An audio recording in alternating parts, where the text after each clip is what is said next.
guys, it's me Aparna. Welcome back to Apps Cloud. Eko Vilayath Buddha and Eko രണ്ട് movies ഉണ്ടായിരുന്നു. ഏത് കാണും ഇത് ഭയങ്കര സംശയം. പക്ഷെ ഞാൻ എക്കോ ചൂസ് ചെയ്തു. വേറെ ഒന്നല്ല, രഞ്ജിത്തിന്റെ സംവിധാനത്തിലുള്ള പടം ആയതുകൊണ്ട് തന്നെ അത് പോയി കാണാൻ തോന്നി. എനിക്ക് കിഷ്കിന്താകാണ്ടം ഭയങ്കര ഇഷ്ടമാണ്. അപ്പം അതുകൊണ്ട് തന്നെ ആ ഡയറക്ടർ ബ്രില്യൻസ് ഞാൻ ആ പടത്തിൽ എനിക്ക് ഇഷ്ടപ്പെട്ടതുകൊണ്ട് തന്നെ ഞാൻ എക്കോ ചൂസ് ചെയ്തു. ഒരു പ്രതീക്ഷയും ഇല്ലാണ്ട് പോയതാണ്. പക്ഷേ അത് വർക്കൗട്ട് ആയോ എന്ന് ചോദിച്ചിട്ടുണ്ടെങ്കിൽ നല്ലോണം വർക്കൗട്ട് ആയി. മറ്റൊന്നുമല്ല, ചിലർക്ക് ആ ജോണർ വർക്കാവും, ചിലർക്ക് ആ ജോണർ വർക്കാവില്ല. എനിക്ക് കിഷ്കിന്താകാണ്ട് വർക്കായ ആൾക്കാരാണെങ്കിൽ ഒബ്വിയസ്ലി നിങ്ങൾക്ക് എക്കോയും വർക്കാവും. എക്കോ ആ മൂവിന്റെ പേര് കേട്ട സമയത്തും ട്രെയിലർ കണ്ടിട്ടുണ്ടെങ്കിലും നമ്മൾ കുറച്ച് കാര്യങ്ങളൊക്കെ എക്സ്പെക്ട് ചെയ്യും. അല്ലെങ്കിൽ നമുക്ക് ചിലപ്പം കഥയുടെ ലേശ എലമെന്റ്സ് ഒക്കെ മനസ്സിലാവും. പക്ഷെ ആ മനസ്സിലായ എലമെന്റ്സ് ഒന്നും വെച്ച് നിങ്ങൾ തിയേറ്ററിലേക്ക് കയറണ്ട. തിയേറ്ററിലേക്ക് കയറിയിട്ടുണ്ടെങ്കിൽ കംപ്ലീറ്റ്ലി ആ മൂവിയിലേക്ക് കോൺസെൻട്രേറ്റ് ചെയ്യുക. കാരണം നല്ല രീതിക്ക് ചിന്തിക്കാനുണ്ട് പടം. ക്ലൈമാക്സ് എന്ന് പറഞ്ഞ സമയത്ത് നിങ്ങൾ ഇങ്ങനെ ഇരുന്ന് കാണണം. അതായത് അതൊരു ഗംഭീര ക്ലൈമാക്സ് ആണ്. ഗംഭീര ക്ലൈമാക്സ് എന്ന് പറഞ്ഞ സമയത്ത് നമുക്ക് വിഷ്വലി ക്ലൈമാക്സ് മനസ്സിലാവുന്നത് നമ്മൾ കുറച്ചുകൂടി ബ്രെയിൻ പ്രവർത്തിക്കണം. ക്ലൈമാക്സ് എന്ന് പറയുമ്പോൾ ലൈക്ക് കിഷ്കിന്താകാണ്ടത്തെ ക്ലൈമാക്സ് എങ്ങനെയാണ് അവർ പിടിച്ചിട്ടുണ്ടായിരുന്നത്? നമ്മൾ എന്തെങ്കിലും പ്രതീക്ഷിച്ചിട്ടുണ്ടായിരുന്നോ? അല്ലെങ്കിൽ നമ്മളെ പ്രതീക്ഷയ്ക്കൊത്ത ക്ലൈമാക്സ് ആയിരുന്നു ഉണ്ടായിരുന്നത്? അല്ല, അതേപോലെ തന്നെയാണ് അവർ എക്കോയും പിടിച്ചിരിക്കുന്നത്.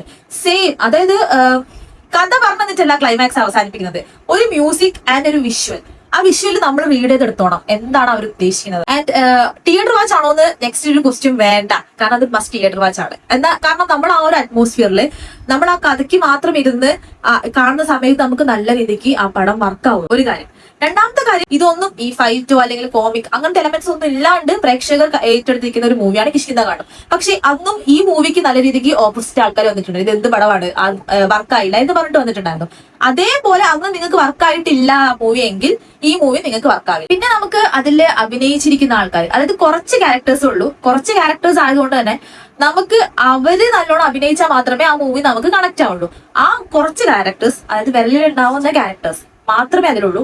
അവര് നല്ല വൃത്തിക്ക് പെർഫോം ചെയ്തതുകൊണ്ട് തന്നെ നമുക്ക് ആ മൂവി കുറച്ചുകൂടി ഡെപ്തിൽ മനസ്സിലാവും. വിദേശികൾ അഭിനയിച്ചിട്ടുണ്ട്, കുറച്ച് നല്ല 3 വിദേശികൾ അഭിനയിച്ചിട്ടുണ്ട്.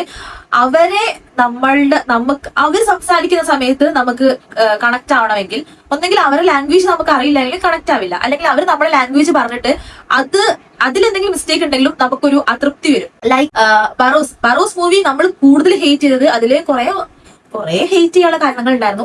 അതിലൊന്നെന്ന് പറയുന്നത് ഇത്രയും മലയാളി ആൾക്കാരുണ്ടായിട്ട് എന്തുകൊണ്ടാണ് പുറമേന്ന് ആൾക്കാരെ കൊണ്ടുവന്ന് അഭിനയിപ്പിച്ചത്? അവര് അഭിനയിക്കുന്നതുകൊണ്ട് അതിൽ കുറെ വൃത്തികെടുന്ന രീതിക്ക് നമുക്ക് തോന്നിയിട്ടുണ്ടായിരുന്നത്. മെയിൻ ആക്ടറിനെ കുറിച്ച് പറയുവാണെങ്കിൽ സന്ദീപിന്റെ ടേണിംഗ് പോയിന്റ്സിൽ ഒരു പടമായിരിക്കും ഇത്. പക്ഷെ ഓൾറെഡി ആള് പടക്കളത്തിൽ വേറൊരു ടൈപ്പ് ഓഡിയൻസിലേക്ക് എത്തിയിട്ടുണ്ട്. നമ്മളെ വേറൊരു രീതിയിൽ നമുക്ക് ആളെ ഭയങ്കര ഇഷ്ടമാണ്. അതിന്റെ വേറൊരു വേർഷനിലായിരിക്കും സന്ദീപ് ഈ പടം കഴിഞ്ഞിട്ടുണ്ടെങ്കിൽ ഇനി അറിയപ്പെടാൻ വേണ്ടി പോണത്. ഞാൻ കുറച്ച് കൂടുതലായിട്ട് പറഞ്ഞിട്ടുണ്ടെങ്കിൽ ആ ഒരു ക്യാരക്ടറിന്റെ നിങ്ങൾക്ക് പെട്ടെന്ന് മനസ്സിലാവും. ചിലപ്പോൾ ഒരു സ്പോയിലറായി മാറാം. അതുകൊണ്ട് തന്നെ ഞാൻ അതിന്റെ വേറെ എലമെന്റ്സ് എന്ന് പറഞ്ഞാൽ ആളുടെ സീനുകളെല്ലാം തൂക്കിയിട്ടുണ്ട്. ആൻഡ് എന്താ പറയാ, നല്ല രീതിക്ക് ആള് ഹാർഡ് വർക്ക് ചെയ്തിട്ടുണ്ട്. ഹാർഡ് വർക്ക് ചെയ്യേണ്ട കുറെ എലമെന്റ്സ് ആ പടത്തിലെ ആൾക്ക് വന്നിട്ടുണ്ട്. ചില എലമെന്റ്സ് ഒന്നും വരുന്ന സമയത്ത് ചില ആക്ടേഴ്സിന്റെ മറ്റുള്ളവർക്ക് ഇമിറ്റേറ്റ് ചെയ്യാൻ വേണ്ടി പറ്റില്ല. അതേപോലെ കുറെ മുഖം കൊണ്ടുള്ള കുറെ ആക്ഷൻസ് ആളുടെ വരുന്നുണ്ട്. അത് നമ്മൾ പടക്കളത്തിലും കണ്ടിട്ടുണ്ട്. ആ സ്മൈലിംഗ് സീനൊക്കെ കണ്ടിട്ടുണ്ടായിരുന്നല്ലേ. അതേപോലെ തന്നെ ചില പോർഷൻസിൽ അങ്ങനത്തെ കുറച്ച് മൈന്യൂട്ട് ആയിട്ടുള്ള സാധനങ്ങൾ ആള് മുഖത്ത് കൊണ്ടുവരുന്നുണ്ട്. നമുക്ക് ഇനി അങ്ങോട്ടേക്കുള്ള പല മികച്ച ചിത്രങ്ങളിലും നമുക്ക് സന്ദീപിനെ കാണാൻ വേണ്ടി സാധിക്കും. പിന്നെ ഇതിന്റെ ബാക്ക്ഗ്രൗണ്ട് സ്കോർ, മുജീബിന്റെ ബാക്ക്ഗ്രൗണ്ട് സ്കോർ, അതായത് ലൈക്ക് കിഷ്കിന്താകാണ്ടത്തിന്റെ ബാക്ക്ഗ്രൗണ്ട് സ്കോർ എങ്ങനെയാണോ, ചില എലമെന്റ്സിൽ ടോട്ടൽ സൈലൻസ് ആയിരിക്കും, പക്ഷെ ഒരു മൈന്യൂട്ട് ആയിട്ടുള്ള മ്യൂസിക് ഉണ്ടാവും. അതേപോലെ തന്നെ ഇതില് ഡയലോഗ്സിന്റെ കൂടെ തന്നെ അതിന്റെ മ്യൂസിക്കും നമ്മളെ അങ്ങ് കൊണ്ടുപോകും. അപ്പൊ ഓരോ എലമെന്റ്സും അതില് നല്ല വൃത്തിക്ക് ചെയ്തതുകൊണ്ട് തന്നെ ഓഡിയൻസിന് ഭയങ്കരമായിട്ട് ഇഷ്ടപ്പെടുന്ന ഒരു ടൈപ്പ് മൂവിയാണ്. ആൻഡ് മൂവി എന്ന് പറയുന്നത് ഒരു വിഷ്വൽ ആൻഡ് ഓഡിയോ ട്രീറ്റ് ആണ്. സോ നിങ്ങൾ തിയേറ്റർ സെലക്ട് ചെയ്യുന്ന സമയത്തും അതുപോലത്തെ തിയേറ്ററും അതുപോലത്തെ സീറ്റിംഗും നിങ്ങൾ സെലക്ട് ചെയ്യണം. അത് എന്റെ ഒരു പേഴ്സണൽ സജഷൻ ആണ്. എന്നാലും നിങ്ങൾക്ക് കുറച്ചും കൂടി അതിൽ വർക്കാവും. കഥ നിങ്ങൾക്ക് അല്ലെങ്കിൽ വർക്കാവും, പക്ഷെ ഒരു മൊത്തത്തിൽ സെറ്റ് ആവണമെങ്കിൽ നമ്മൾ എടുക്കുന്ന തിയേറ്ററും സീറ്റിംഗും അതിന് ഇമ്പോർട്ടന്റ് ആണ്. അതും നിങ്ങളൊന്ന് ശ്രദ്ധിക്കണം. എന്റെ പേഴ്സണൽ സജഷൻ ആണ് കേട്ടോ. Don't look any reviews, just watch it. Movie വർത്താണ്. ഞാനൊരു കാര്യം പറയാം, ഇത് എന്റെ ഒപ്പീനിയൻ ആണ്.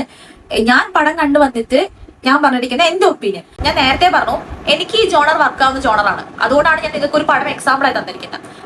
പക്ഷേ ചിലർക്ക് ഈ ജോണർ വർക്കാവില്ല. ഞാൻ എന്റെ ചില മൂവി ഞാൻ റിവ്യൂ ചെയ്യുന്ന സമയത്ത് ഞാൻ എന്റെ ഒപ്പീനിയൻ ആണ് പറഞ്ഞത്. എനിക്ക് പേടിയായോ? എനിക്ക് പേടിയായില്ല. അല്ലെങ്കിൽ എനിക്ക് ഭയങ്കരമായിട്ട് ചിരിക്കാൻ തോന്നി. നിങ്ങൾക്ക് ചിരിക്കാൻ തോന്നിക്കാണില്ല. May be അതങ്ങനെയാണല്ലോ. എനിക്ക് ചിലപ്പോൾ ഇഷ്ടമായിട്ട് നിങ്ങൾക്ക് അത് ഇഷ്ടമാവണം, അല്ലെങ്കിൽ നിങ്ങൾക്ക് അത് കണക്ട് ആവണം എന്നില്ല. റൈറ്റ്? അതേപോലെ തന്നെ എനിക്ക് ഇഷ്ടമുള്ള ഫുഡ് ആയിരിക്കണം നിങ്ങൾക്ക് ഇഷ്ടമാവാം. എനിക്ക് ബിരിയാണി ഇഷ്ടമാണെങ്കിൽ നിങ്ങൾക്ക് ചില മന്തി ആയിരിക്കും ഇഷ്ടം. അതിപ്പോ ഓരോരുത്തരുടെ ടേസ്റ്റും ഡിഫറെന്റ് ആണ്. അതുകൊണ്ട് തന്നെയാണ് ഇതിന്റെ ഒരു സാമ്യമാവുന്ന മൂവിയും കൂടി ഞാൻ നിങ്ങൾക്ക് എക്സാമ്പിൾ പറഞ്ഞിരിക്കുന്നത്. അപ്പൊ അതുകൊണ്ട് ഇതെന്റെ പേഴ്സണൽ സജഷൻ ആണ്, പേഴ്സണൽ ഒപ്പീനിയൻ ആണ്. നമ്മൾ ഇറങ്ങുന്ന സമയത്ത് ചിരിച്ചുകൊണ്ടാണോ ചിന്തിച്ചുകൊണ്ടാണോ ഇറങ്ങാവുന്ന ഒരു സാധനം ഉണ്ടല്ലോ. നമ്മൾ ഈ പടം കഴിഞ്ഞ് തിയേറ്ററിൽ നിന്ന് ഇറങ്ങുന്ന സമയത്ത് നിങ്ങൾ ഇറങ്ങുമ്പോഴും നിങ്ങൾ കൂടുതലുള്ള ആൾക്കാർ ഇറങ്ങുന്ന സമയത്ത് നോക്കിയാൽ മതി, അവരെല്ലാവരും ചിന്തിച്ചുകൊണ്ടിരിക്കുകയായിരിക്കും. അവരെപ്പോഴും ആ ഒരു സർക്കിളിൽ കടന്നിട്ട് ആ ഒരു മൂവിന്റെ എക്സാക്ട് സ്റ്റോറി അവരെ ബ്രെയിൻ പ്രോസസ് ചെയ്തുകൊണ്ടിരിക്കുമായിരിക്കും ഈ പടം കഴിഞ്ഞ് ഇറങ്ങുന്ന സമയത്ത്. അത് ഉറപ്പായിരിക്കും. ഇപ്പൊ മലയാള സിനിമ എടുക്കുന്ന പല പടങ്ങളും പുതിയ ത്രെഡുകളാണ്. ലൈക്ക് ലോക വരുന്ന സമയത്ത് അത് പുതിയൊരു ത്രെഡാണ്. പക്ഷെ ലോക ഞാൻ കമ്പയർ ചെയ്യല്ലാട്ടാ. പക്ഷെ ഇത് വേറൊരു ത്രെഡാണ്. അപ്പം ഇതുപോലത്തെ പുതിയ പുതിയ ഐറ്റംസ് ആണ് നമുക്കിനി വേണ്ടത്. സൂപ്പർ മൂവിയാണ്.